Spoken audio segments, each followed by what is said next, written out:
And so the story I'm telling tonight is, it's not so much an above the influence story as being under the influence. And I'm just going to give like a little brief introduction before I jump into it. I've had a few people who go to SLA. Does everyone know what that is? No. Sex and Lovers Anonymous. It's like a 12-step program. And a few of my friends have said that I should go to it. I've like thought of it before, but then it just sort of seemed like kind of a waste of time because I didn't think I'd like meet anyone there. Or at least like not. I've heard that like it's kind of like the gender breakdown. Like the men are more towards the sex end of the spectrum, and the women are more towards the love. And it just seemed like bad. I don't know. So I've never been. But this story it's not like my most, it's just sort of a story about the way I am in dating. So I'll let you connect the dots with me. Anyway, so 6 months ago, on the eve of the day the world was supposed to end, I don't know if you guys remember that back then, I proposed to my boyfriend, and he said no. And the world did not end, but our relationship did. And it was a huge blow to me because I thought everything was kind of perfect and that we were going to live like Park Slope-ly ever after. So it was like a huge blow to me. Around the same time, I developed this problem where when I was like when I'm walking down the street, I have this kind of like internal Tourette syndrome where like I don't say it, but like in my head, like a word, I'm saying a word over and over and over again. And the word is douche. And I work in Midtown, so maybe that's part of the reason. But I'm not kidding, like I really, and it wouldn't just happen in Midtown, it would happen in bars and stuff too. Douche, douche, douche, douche, douche. Sometimes I like lip mouth, no. But I wouldn't say it out loud. But I told a few friends, and they suggested I go on OkCupid. So I did, and I created a douche-proof profile. So like, very little. It was like kind of brief. The only picture of me, like no body shots, just a selfie that I took of my self on the subway looking depressed. And like you can't completely see my face. But it was a funny profile. Like it was like it was like a subway theme. I showed my friends like proudly like look I made an OK profile. And they were like that's not good. They were like no one's gonna want to date you with that profile. And I said, that's fine with me because I'm not really interested in dating. I just want to find a new boyfriend. So, anyway, the profile worked. A few, like, shirtless torsos looking for play slipped through. But for the most part, I heard from men who loved cats and were looking for girlfriends. One of these men, you could like hardly see his face because his cat was like kind of like in the front and he was in the foreground. And but like what I could tell, like he sort of looked like Paul Giamatti, who's my favorite actor. So we made a date. It was like a Friday night date, which is like not cool on OkCupid. We made plans to meet at this bar called the Flatbush Farm, I think it's called.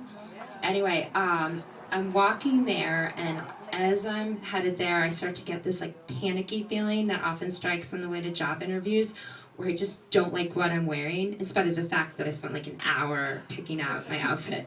I just don't like what I'm wearing, and I like want to buy something new on the way to the date. I want to go shopping, but the problem is like after. There's like the only stores open in this part of Brooklyn after 8 o'clock on a Friday night are American Apparel and the Barclays Center like gift shop. and neither of those places were getting my money. So I went straight to the bar. My date was a little late, like not very late, but a few minutes, and he felt so guilty for being late that he decided to tell me why. And he said that on his way there, he'd had like a crisis of confidence about the way he looked. He was feeling like a little chubby, and he decided to buy a new hoodie at the American Apparel. I know. And then the next thing he said was, you look like, I didn't tell him that he looked like Paul Giamatti because I just didn't think I don't know if that would be a compliment. But he was like, you look like one of my favorite actresses, Claire Danes. And I was like, that's so funny. Two of my ex-boyfriends used to say the same thing, like especially when I cry. Like the whole like shin quivering thing.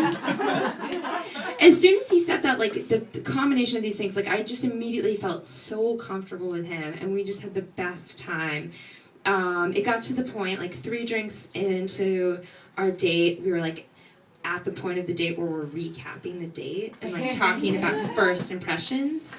And I was like, I was like, I loved how like when I met you, you didn't try to, like you didn't hug me, because I hate that part of like an internet date where you hug the person because you don't know them. Like it just makes hugs, it just feels so fake, like a reality TV show or something. I just don't like hugging people that I just met. And he was like, yeah, me too. And then I went to the bathroom. I had to go to the bathroom. So it's like in this dark bar, and I come out of the bathroom, and it's like kind of all, it's dark in this dark hallway, and all of a sudden he lunges out of the dark and like hugs me, or tries to, and I screamed and recoiled because I'm a very skittish person. Anyway, it was like really funny, and then he did that like a few times again throughout the night. So we were having the best time. Eventually, the bartender said it was time for the bar to close, like we had to leave. And the date was like, so he wanted me to come home and meet his cat, and I was like, sure.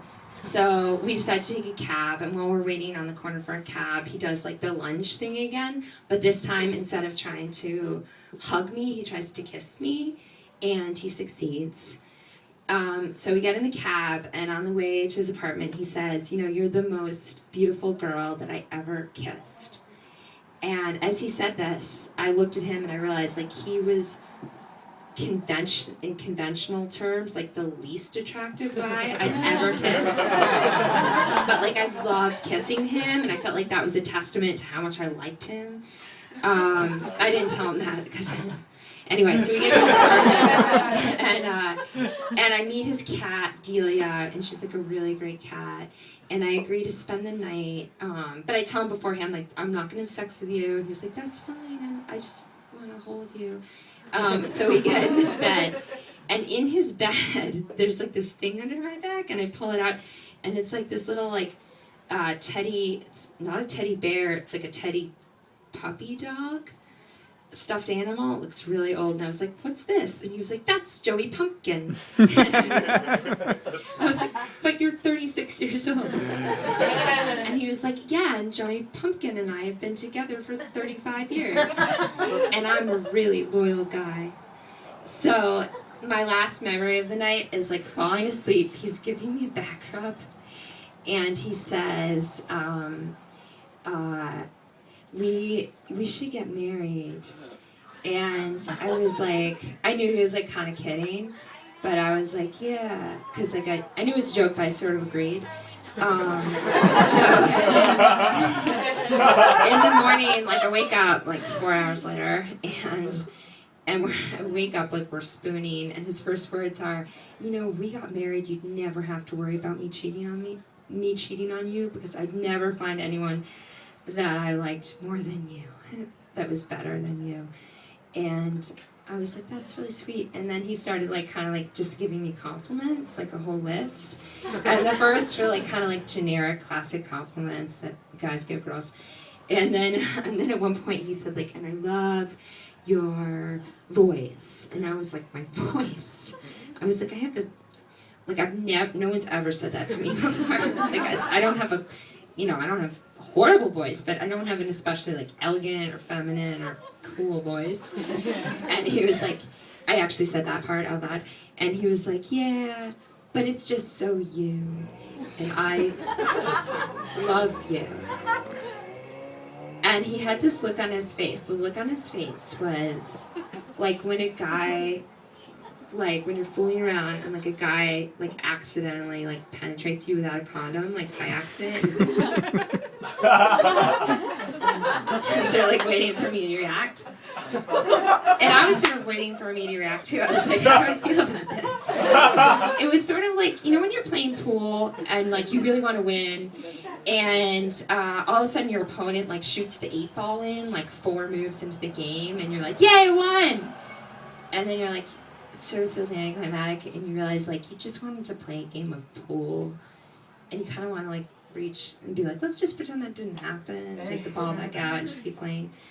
But it did happen, and like I went home, and then I went to my therapist the next day and told them, and I like didn't really know what to make of it, but like I just knew I didn't like want to see him again, which made me feel so bad.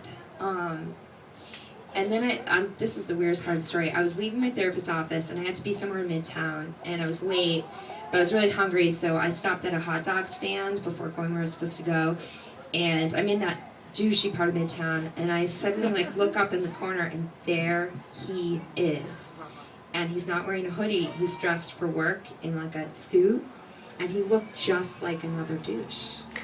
And we looked at, we made eyes, and he, except not like another douche because it was him, and he had like a deep soul, and I liked him. Anyway, we made eye contact, and I was like, oh my. I was all like flustered. Oh my god, it just felt like a movie. And he was like totally like, he literally kept on walking. He was like, it's a sign. And he kept on walking. And this was like 3 weeks ago. Oh my god. And I still haven't figured out what the sign is, but I feel like maybe it's that like they're not all douches. That you just have to get to know them. Thanks.